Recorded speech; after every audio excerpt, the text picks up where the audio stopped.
날씨가 추워졌습니다. 겨울 같아요, 이제. 네, 입동이 지나서 그런가 봅니다. 절기라고 하는 게 참 신기합니다. 네, 하나님의 창조의 질서가 이런 순간에도 경험하게 되는 것 같습니다. 네, 바울의 선교 여행. 바울의 일생이 된 그 복음 전파에 된, 그러니까 바울의 일생이 된 이 복음 전파의 길은 쉬운 길이 아닌 것을 우리가 종종 계속 끊임없이 발견하게 되는데, 험난한 길이요 또 외로운 시간의 연속이었습니다. 그러나 그 길은 바울에게 있어서 하나님을 온전히 알아가게 되는 신학의 여정이기도 했고, 또 예수 그리스도를 깊이 사랑하는 그러한 신앙의 사건으로 존재하는 것 같습니다. 바울은 즉흥적이거나 허술한 사람이 아닙니다. 학문적으로도 정치적으로도 매우 예리하고 통찰력이 있는 그런 사람이었는데, 그가 세운 선교 전략의 모든 것은 아마도 매우 정교하고 합리적이면서 정확했을 것입니다. 그러함에도 불구하고 이 바울이 계획했던 선교 여행은 종종 막히는 것을 우리가 발견합니다. 때로는 지체되기도 하고, 때로는 우회하기 위해서 긴 시간을 소모하기도 했습니다. 억지로 경로를 바꾸어야 되는 상황도 생기고, 전혀 새로운 곳, 계획이 없었던 지역으로 이동하기도 했는데, 그러니까 그의 선교 여정을 보면 복음의 확산이라고 하는 것이 인간의 계획과 노력이 주도하는 것 같지만 그렇지 않는 것을 또한 발견합니다. 언제나 하나님의 섭리와 인도하심에 이끌려 가게 됩니다. 예상치 못한 곳으로 또 여행 동선이 변경되었으나 주의 뜻이 거기 있음을 깨달았을 때는 마치 처음부터 그곳으로 흘러가려고 했던 것처럼 순종하면서 유유히 또 그 사명의 길을 가는 것을 볼 수 있습니다. 그 길을 따라가다 이른 곳이 데살로니가였고, 또 바울은 이들이 데살로니가 사람들이 우상을 버리고 하나님께 돌아온 사람들이다 증언하면서 데살로니가 교인들에게 보내는 첫 번째 편지의 그 서두 부분을 감사로 꽉 채웠습니다. 데살로니가 교인들은 하나님을 기다리며 오늘을 견디는 그런 믿음의 사람들이었고, 이들이 가진 소망의 인내가 믿음의 행위로, 사랑의 수고로 나타나면서 마게도냐와 아가야 지방에 있는 모든 믿는 자의 본이 되었다. 또 바울은 우리는 이에 대해서 아무것도 할 것이 없노라, 말할 것이 없노라 극찬하였던 것이 1장입니다. 2장으로 오늘 넘어와서 또 보면 또 1세기 초대교회의 모습을 우리가 몇 가지 엿볼 수 있습니다. 먼저 호칭에 관한 것입니다. 7절에 보면 우리는 그리스도의 사도로서 하면서 이 사도라는 표현이 나옵니다. 이 사도, 이렇게 생각하면 자연스럽게 12사도가 떠오릅니다. 복음서에 등장한 12사도, 12제자를 떠올리게 되고, 거기에 바울이라고 하는 인물 하나 더 보태는 정도로 우리가 이제 자연스럽게 생각을 하게 되고, 또 사도는 일반적인 사람들과는 좀 구별된 것 같은 조금 더 특별한 무언가, 더 신성한 의미를 부여하기도 합니다. 그런데 적어도 초대교회 교인들에게는 이 사도라는 단어가 조금 더 평범했던 것 같습니다. 일반적으로 사용했던 것 같습니다. 우리는 그리스도의 사도로서라고 하는 이 바울의 표현대로라고 하면 우리 안에 포함되어 있는 사람들은 모두 사도입니다. 그러니까 구체적으로 우리는 편지의 서두에 밝혔지요. 바울과 실로아노와 디모데입니다. 그러니까 바울 사도, 실로아노 사도, 디모데 사도 이렇게 불러도 괜찮은 그러한 모습을 발견하게 되는데, 그런데 우리가 사도 베드로, 바울 사도 하면 이렇게 고유명사처럼 익숙한데 실로아노와 디모데에게 붙이니까 조금 생경하게 들리게 됩니다.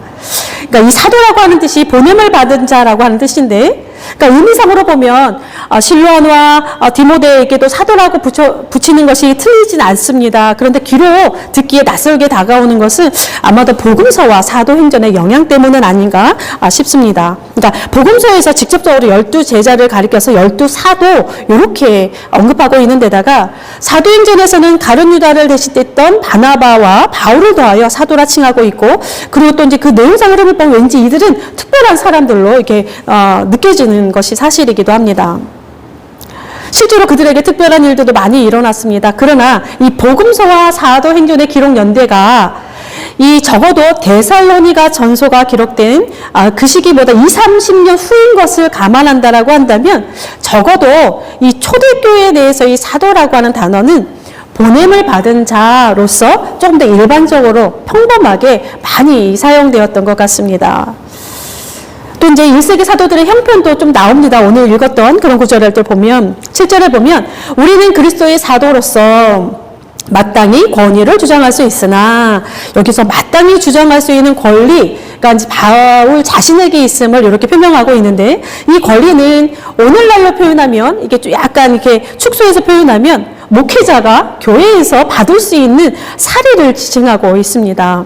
몇 구절을 더 보면은 마태복음 누가복음에도 10장에 일꾼이 자기의 먹을 것 받는 것이 마땅하다. 고린도전서 9장에 보면 성전의 일을 하는 자들은 성전에서 나는 것을 먹으며 또 제단에서 섬기는 이들은 제단과 함께 나누는 것을 너희가 알지 못하느냐? 주께서도 복음 전하는 자들이 복음으로 말미암아 살리라 명하셨느니라. 이런 구절들이 나옵니다. 이것 말고도 이제 디모데전서에도 나오는데 그러니까 당시에도 복음을 전하는 자들의 삶을 교회가 어떤 식으로든 어느 정도 지원하고 있었던 것 같습니다. 그러니까 복음을 전하는 일에, 그러니까 또 뒤에 보면 이제 나오는데요. 이 기독교 선교사들뿐만이 아닌 것 같습니다. 그거는 조금 후에 설명해 드리겠습니다. 그러니까 복음을 전하는 일에 전념할 수 있게 하기 위함이었던 것 같습니다. 그러니까 바울은 이를 마땅히 주장할 수 있는 권리이다 하면서도 동시에 무엇을 얘기하냐면 나는 이 권리를 사용하지 않았다. 이렇게 오늘 본문에서 나옵니다. 그런데 또 빌립보서에 보면 꼭 그런 것 같지는 않습니다. 거기에 보면 빌립보서 4장에 보면 데살로니가에 있을 때에도 너희가 한 번뿐 아니라 두 번이나 나 있을 것을 보내었도다. 그러니까 데살로니가에 있을 때에 빌립보 교회 교인들이 바울에 쓸 것을 보냅니다. 그러니까 어쨌든 초대교회나 지금이나 복음을 전하는 자들의 삶이 교회의 지원을 필요로 했고 이는 전도자들의 권리로서 또 존재했으며 동시에 또 바울 사도처럼 선택의 영역이기도 했습니다. 그러니까 전도자들이 복음의 짐을 진다라고 하면 교회가 전도자들의 일상에 그 필요의 짐을 함께 졌던 것으로 보여집니다. 그러니까 바울은 지금 내가 그 짐까지도 내 스스로 감당했노라 굉장히 당당하게 말합니다. 그러나 또 어떤 면에 있어서는 바울이 혹은 바울처럼 행한다고 해서 또 더 고상할 것도 없습니다. 어쩌면 선택의 문제인지도 모르겠습니다. 또 동시에 모든 전도자들에게 바울처럼 살라 또 요구할 일도 아닌 것 같습니다. 이 긴장감이 있는 것 같은데 어쨌든 이 전도자들의 사례에 대한 것은 어떤 당위, 형편, 이 선택과 같은 여러 가지가 얽혀 있고 또 전도자들에게는 일상과 직결되는 문제이기 때문에 가벼이 여길 수도 없고 그렇다고 해서 천편일률적인 기준을 들이댈 수도 없는 그런 어려운 그런 사안으로 존재했던 것 같습니다. 그러니까 교회에 보내는 첫 서신에서 이런 이야기를 주고받는다라고 하는 사실은 이 문제가 당시에도 그리 쉬운 일은 아니었고 또 쉬운 일도 아닌데 또 무시할 수도 없는 그런 사안이었던 것 같습니다. 일상의 필요도 그렇지만 당시 전도자들에게는 또 다른 큰 어려움이 있었습니다. 가장 먼저는 동족의 박해입니다. 복음 전도자들이 가는 곳마다 복음이 흥황하였다라고 하는 기록도 있지만 그러나 동시에 박해도 끊임없이 받았던 것을 기록을 통해 우리는 알 수 있습니다. 선교 초기에는 대부분 그 박해가 이방인으로가 아니라 동족인 유대인들에게서 고난을 받았습니다. 그러니까 오늘 본문에서 보면 바울이 데살로니가 오기 전에 빌립보에서 당한 어려움을 이야기를 합니다. 고난과 능욕이라고 하는 표현을 쓰고 있는데 이 표현은 단순한 그런 어려움이나 불편함을 표현하는 그런 단어들은 아닙니다. 그러니까 바울이 당한 고난과 능욕에 쓰인 헬라어 단어들은 치욕스러운 취급을 받았다는 불명예스러운 대우를 받았다는 그들이 거만하게 우리를 대하였다는 그런 의미를 포함하고 있습니다. 강조하고 있습니다. 근데 좀 특이한 것은 바울이 자신의 동족에게서 이러한 고난을 받았는데 데살로니가 사람들도 그들의 동족에게 동일한 고난을 받았다라는 표현이 이제 후반부에 나옵니다. 형제들아 너희가 그리스도 예수 안에서 유대인은 하나님의 교회들을 본받는 자 되었으니 그들이 유대인들에게 고난을 받은과 같이 너희도 너희 동족에게서 동일한 고난을 받았느니라. 바로 14절에 나와 있습니다. 그러니까 유대인들이 바울을 적대시하고 박해하는 것은 그들 나름의 명분이 있었습니다. 그런데 데살로니가 사람들이 자신들의 동족에게 왜 박해를 받았는지는 사실 구체적인 설명은 없습니다. 왜 그랬는지에 대해서는. 그런데 이제 이야기의 흐름을 이렇게 보면 이들도 역시 그 고난이 복음과 관계가 있었던 것만은 분명해 보입니다. 그러니까 원시 기독교의 복음이라고 하는 것이 지금 헬라 문화권에 있는 이 헬라 문화의 이질적인 어떤 무엇으로 이렇게 등장했을 수도 있고, 복음 자체가 어떤 혁명적인 무엇으로 그들에게 다가가는지도 모르겠습니다. 어쨌든 복음은 분명히 복음을 받아들인 자들의 삶을 변화를 일으켰고, 이 변화가 세상에 드러났습니다. 그래서 가는 곳마다 그 복음이 그들의 털을 흔들어 놓은 것만은 확실해 보입니다. 8절에 보면 심지어 바울이 목숨을 걸어야 된다라고 하는 표현을 하게 되는데, 복음은 언제나 이렇게 고난과 짝을 이루면서 그 선교 여행을 하고, 복음이 뿌려지는 곳에서는 언제나 무엇인가 흔들리게 하는 혁명적인 사건으로 존재하기 시작을 합니다. 또 이것과 동시에 바울은 자신들의 진실함을 스스로 변호해야 하는 그런 환경에 처해져 있는 것이 오늘 드러납니다. 이들이 사람들에게 오해를 받고 있었기 때문에 스스로 변호하고 있는 것인지, 아니면 당시 사회의 전반적인 분위기가 그러했는지는 모르겠습니다. 어쩌면 둘 다 혼합되어 있는 이유였을 수도 있는데, 바울은 간사함과 부정과 속임수와 아첨하는 말과 탐심의 탈과 우리는 상관이 없다, 이렇게 기록을 합니다. 이 시대에 된 기록이 이렇습니다. 이제 이혼 주석의 기록인데요. 이렇게 그 시대가 많은 사기꾼들이 자신들의 종교적이고 철학적인 특효약을 퍼뜨리고 추종자들의 후원으로 살면서, 여기 추종자들의 후원으로 살면서 되어 있죠. 그러니까 복음을 전하는 자들만이 아니라 이렇게 다른 이교적인 종교, 철학을 이렇게 전하는 사람들의 삶을 항상 이렇게 후원에 의해서 그들의 삶을 지속했던 것이 좀 일반적인 문화였던 것 같습니다. 어쨌든 그렇게 추종자들의 후원으로 살면서 헬라 세계를 누비고 다녔기 때문에 바울과 그의 동역자들은 어쩔 수 없이 자신들의 복음 전파의 동기와 행위가 이들과는 다른 순수한 것이었다라고 하는 것을 강조할 수밖에 없었다, 그렇게 얘기하게 합니다.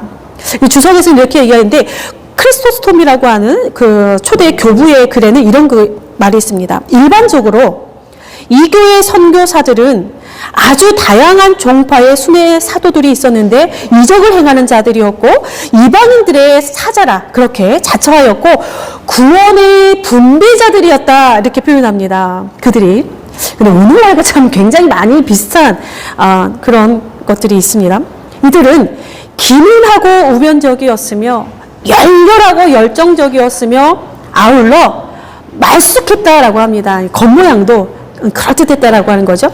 자기네 신들의 큰 업적을 칭송하고 대중들을 바보 취급하면서 우쭐댔다. 분명히 이들은 복음을 위협하는 경쟁자들이었다 때문에 일반 대중들은 기독교 선교사들이 그들과 대결하기를 바랬다, 그렇게 기록되어 있습니다.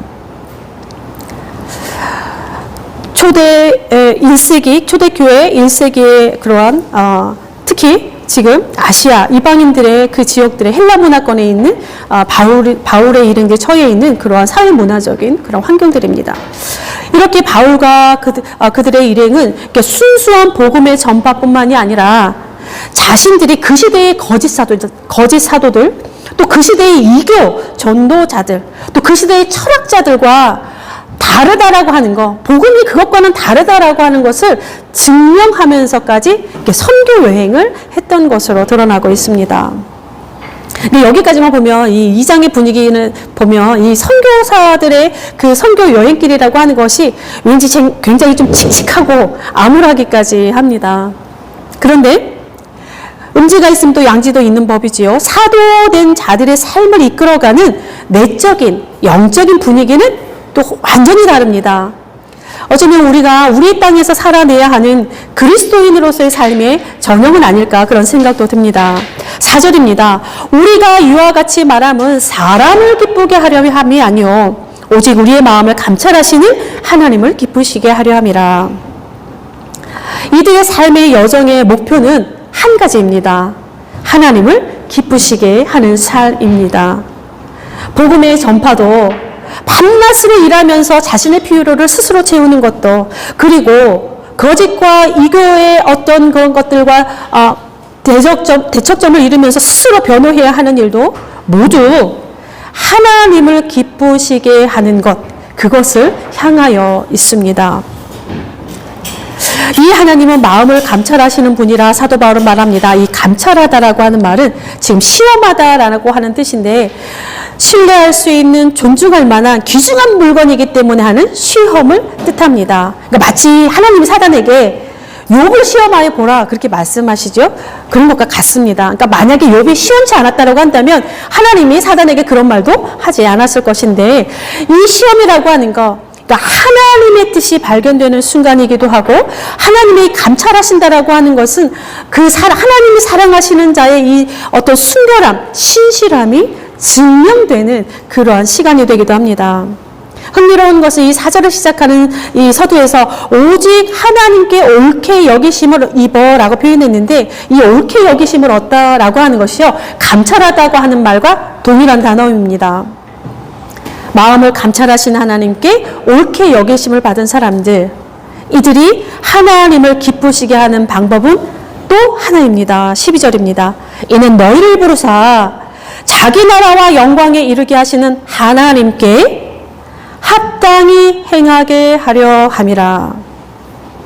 이 말씀은 사도 바울이 복음을 받는 자들에게 권면하는 말씀이기도 하지만 동시에 자신을 향한 말씀이기도 합니다. 하나님께 합당히 행하는 것, 하나님을 기쁘시게 하는 유일한 방법입니다. 이 합당한이라고 하는 바는 저울 때를 이렇게 평형으로 놓다라고 하는 의미를 가지고 있습니다. 그러니까 좌로나 우로나 치우치지 않고 하나님 앞에서 균형을 이루는 그런 삶을 가리키고 있는데, 이 합당한은 걸음을 걷다라고 하는 단어와 결합되어 있어서 합당하게, 당당하게 균형 있는 걸음을 걷다라고 하는 뜻입니다. 그러니까 비유는 귀족답게 걷는, 그 신분의 합당하게 걷는 그러한 모양새를 뜻하고 있습니다. 그러니까 그리스도인과 그리스도의 사도된 사람들은 하나님 앞에서 합당한 저울의 균형을 이루는 삶을 살도록 촉구받고 있습니다. 오늘 우리가 실험해야 하는 자리입니다. 하나님의 저울에서 균형을 이루는 삶. 사도 바울이 설명하는 것을 보면 세상의 영광을 구하지 않습니다. 얄팍하고 경박스러운 인간의 칭찬도 구하지 않습니다. 사탕발림으로 변질된 복음이나 어떤 철학에 춤추지 않습니다.